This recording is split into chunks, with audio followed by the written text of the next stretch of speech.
দর্শক আসসালামু আলাইকুম। আশা করি সবাই ভালো আছেন। আজকে আমি আপনাদেরকে ছোট্ট একটা আইডিয়া দিব। এটা সব সময় অ্যাকুরেট হয় না, তবে বেশিরভাগ সময় অ্যাকুরেট হয়। আমরা অনেক সময় ইউটিউব বা বিভিন্ন চ্যানেলে শুনতে পারি যে একটা খেজুর গাছের কতখানি খেজুর ধরে নর্মালি, একটা বাধা কতখানি হয়, এক একজন এক এক রকম মন্তব্য করে। তো আমি আজকে আপনাদেরকে মোটামুটি একটা সঠিক আইডিয়া দেবো এবং দেখাবো একটা খেজুর গাছের বাধাতে কতখানি খেজুর আসে। তো দেখেন, এই বাধাটা দেখেন। আমি আরও কিছু বাধা আপনাদেরকে দেখাবো। এটা মরিয়ম, আমার আজোয়া আছে ওই পাশে, একটু সাইজ ছোট হবে, ওজন কম হবে। তো এটা একটা নর্মালি একটা হিসাবে এটাতে কমপক্ষে 12 থেকে 14 কেজি খেজুর হবে। এটা কমপক্ষে হবে। এটা আপনারা দেখতে পাচ্ছেন না ফুল, এটা কতখানি। তো যাই হোক, 12 থেকে 14 কেজি একটা খেজুর আসবে। আর আরও কিছু বাধা আমি আপনাদেরকে দেখাবো। তো এটা আসবে না কেন, 12-14 কেজি হবে না কেন? আপনি যদি একটা দেশি খেজুর গাছ দেখেন, যেখানে আমরা তেমন কোনো যত্ন করি না, বা এমনি রাস্তার পাশে যদি একটা দেশি খেজুর গাছ দেখেন, সেখানে আমি হিসাব করে দেখলাম, সেখানেই বাধা আসে প্রায় 8 থেকে 10টা। হিসাব করে দেখলে ওগুলো তো খেজুর অনেক ছোট হয়, আর খেজুরের ভিতরের যে আটি সেটা অনেক বড় হয়, খেজুরের মাংসটা হয় অনেক কম। সেখানে হিসাব করে দেখবেন 30 থেকে 35 কেজি বা 1 মণ একটা দেশি খেজুর গাছে খেজুর হয়। এটা নর্মাল। আমি এই ভিডিওটা করার আগে এই ব্যাপারটা আমি ভালো মতো লক্ষ্য করছি। তো তো দেশি খেজুর গাছে যদি এরকম হয়, এটাতে কিন্তু আটি কিন্তু অনেক ছোট, আর এর ওয়েটটা অনেক বেশি, অনেক বড়। দেশি খেজুরে ডবলের থেকে একটু বড়। আপনারা ভালো মতো দেখতে পাচ্ছেন কিনা, আমি আরও কিছু দেখাবো আপনাদেরকে, আরও বাধাগুলো দেখাচ্ছি। দেখেন, এগুলো ডবলের থেকে অনেক বড়। তো এই রকম একটা বাধা যদি হয়, আমার এই গাছে বাধা আসছিল, ওই পাশে আছে, এখনও আছে 4টা বাধা আছে, এখানে আছে 3টা আছে, 3টা মোটামুটি খুব সুন্দরভাবে আসছে, আর ওই পাশে আছে 4টা। তো এগুলো নর্মালি মোটামুটি যদি 7টার মতো হয়, 6টা যদি অ্যাভারেজে আমরা হিসাব করি, তাহলে আপনার 10 কেজি করে হলেও 60 কেজি। এই 60 কেজি খেজুর, এটা কিন্তু খুব বেশি খেজুর না। এটা যে এইরকম একটা সবজি খেজুর গাছে, এটা কিন্তু বেশি খেজুর না। আজওয়াতে একটু কম হবে, ওটা একটু আকারে ছোট, ওটা হয়তো বাধা 8 কেজি করে হবে, ওটার বেশি হবে না। তো এগুলোর যে খরচ, এই খেজুর সারা বছর আমাদের মেনটেন করতে যে খরচ হয়, তাতে আপনার 60 কেজি খেজুর কিন্তু খুব বেশি না। এই পর্যন্ত একটা গাছকে নিয়ে আসা, একটা বাগান মেনটেন করা, সব গাছে আবার খেজুর আসবে না, খেজুর আসবে না। তো আপনাকে খেজুর আনতে হলে আপনাকে যে পরিমাণে খাবার দিতে হবে বছরে, এটা মনে রাখবেন। আমি বারবার বলি, খেজুর আনতে হলে একটা গাছে কমপক্ষে 5 থেকে 6 বার খেতে দিতে হবে। এবং শুধু গোবর সার দিলেই হবে না, রাসায়নিক সার তো ব্যবহার করতেই হবে, আপনার সাথে কেঁচো সার ব্যবহার করতে হবে, এবং বাজার থেকে জৈব সার, এগুলো সব মিক্স করে ব্যবহার করতে হবে।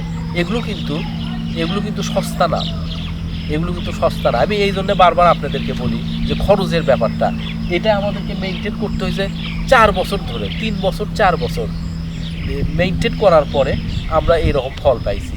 এই 3-4 বছর সময়টা আমরা কিন্তু শুধু যে কম করে খেতে দিছি, বা মনে করছি যে বছর ফল আসবে সেই বছর খেতে দিব বেশি করে গাছে, তা কিন্তু হবে না। তাহলে আপনার ফলের সময়টা আরও বেশি সময় লাগে। অনেকে ফেসবুকে, ইউটিউবে আমাকে কমেন্টস করে যে ভাই, আমার খেজুর গাছ 4 বছর হয়ে গেছে, আর কতদিন পর ফল আসবে? খেজুর গাছে কিন্তু ফল আসতে কিন্তু বেশি সময় লাগে না। অনেকে বলে 18 মাস, এটা ভুল, এটা আমি বলতে পারি না। যাই হোক, আমার এইরকম আসেনি, তবে আমার হিসাবে এটা 3 বছরে, সর্বনিম্ন 3 বছরে। অনেকের 18 বছর আসতেও পারে, কিন্তু আমি ওটা বলতে পারবো না। কিন্তু আমি যেভাবে দেখছি, 18-20 মাসে এটা সম্ভব না আমার ইয়েতে, আমি যেভাবে করছি। অনেকের আবার 5-6 বছর হয়ে গেছে, তাদের ফল আসছে, তারা আবার বলবে 3 বছরে সম্ভব না। তো 18-20 মাসে আসতেও পারে, কিন্তু আমি এইরকম কোনো লক্ষণ পাইনি। তো যেটা আপনাদেরকে বলতে চাচ্ছি, আপনাদের অনেকে বলে 5 থেকে 6 বছরে আমার খেজুর আসেনি। এটা আসেনি, আপনারা খেতে দেননি গাছকে, গাছের যত্ন করতে পারেননি। গাছের যদি যত্ন করতেন তাহলে এরকম হতো না। খেজুর গাছে লাগানো থেকে শুরু করে আপনার খেজুর আসার আগ পর্যন্ত প্রত্যেক বছর আপনাকে যত্ন করতে হবে, একইভাবে যত্ন করতে হবে। এই যে গাছটা আমার খেজুর আসছে, এখন যদি আমি মনে করি যে সামনে বছরে এরকম খেজুর আসবে, আমি যদি এতে খাবার যদি এতটুকু কম দেই, সামনে বছর আর আপনি এইটুকু খেজুর দেখতে পারবেন না, যা আসছে দেখতে পারবেন না। কিন্তু আমি যদি এই খেজুর কাটার পরে এতে যদি আপনার মনে করেন যে কমপক্ষে 20 থেকে 25 কেজি কেঁচো সার, 30 কেজি জৈব সার বা গোবর সার যেটাই হোক ব্যবহার করি, একটু একটু যদি এর মধ্যে আবার এর মধ্যে একটু রাসায়নিক সার যদি মিক্স করে দেয় হাফ কেজির মতো, প্রায় 70 কেজি 75 কেজি যদি আমি দিই, আবার 3 থেকে 4 মাস পরে যদি এরকমভাবে দিই, হয়তো প্রথমবার 70-75 কেজির বেশি দিব, খেজুর কাটার পরে হয়তো 90 কেজি 80 কেজির মতো আমি জৈব সার আর জৈব সার আর কেঁচো সার মিক্স করে দিব। তো এইভাবে যদি আমি দিতে থাকি, আগামী বছর সম্ভাবনা আছে 70 থেকে 80 কেজি খেজুরের সম্ভাবনা আছে। আর এই গাছটাতে দেখেন শাখার বের হয়েছে। আমার এই যে 2টা শাখার আছে বড় বড়, এই 2টা শাখার কেটে নিব, খেজুরের পরপরই আমি 2টা শাখার কেটে নিব। কেটে নেওয়ার পরে আরও কয়েকটা শাখার 3 থেকে 4টা শাখার বের হয়েছে। এটার জন্য আলাদা করে আপনাকে খেতে দিতে হবে।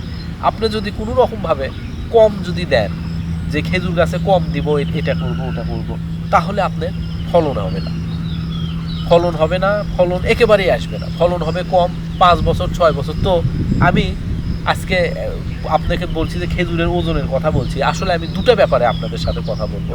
অনেকে খুব আপসেট হয়ে গেছে, হতাশ হয়ে গেছেন যে আমার খেজুর গাছে খেজুর আসে না। আমাকে অনেকে প্রশ্ন করেন, অনেক সময় আমি হয়তো অ্যান্সারও দিতে পারি না, অনেক সময় বলছি, অনেকে বলছি। আমাকে যারা সরাসরি ফোন করেন আমি তাদের সাথে ভালো মতোই কথা বলি, 2-4 জন আছেন যারা আমার সাথে যোগাযোগ করেন, আমি ভালো মতো অ্যাডভাইস দিই। অনেকে হয়তো করতে পারেন না বা করতে পারেন। আমি আপনাদেরকে বলি, খেজুর গাছ লাগানোর পর থেকে একে প্রচুর পরিমাণে খেতে দিবেন।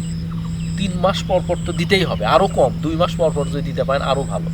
রাসায়নিক সার, জৈব সার, কেঁচো সার, যত রকমের সার আছে, এই গাছের কোনো সমস্যা নেই, কোনো সমস্যা নেই। যত দিবেন তত তাড়াতাড়ি গ্রোথ হবে, তত ফল বেশি আসবে। আমার খাবারের পরিমাণ আরও বাড়ায় দিতে হবে গাছগুলোতে। যেসব গাছে এবার ফল আসছে, আজোয়া গাছে ফল আসছে, মরিয়ম, এটা তো একটাই মরিয়ম, আজোয়াতে যেগুলো আমার 8টা গাছের মতো ফল আসছে। তো তো এগুলোতে আমার মানে আরও বেশি করে খাবার দিতে হবে আগামী বছর, আরও বেশি করার জন্য।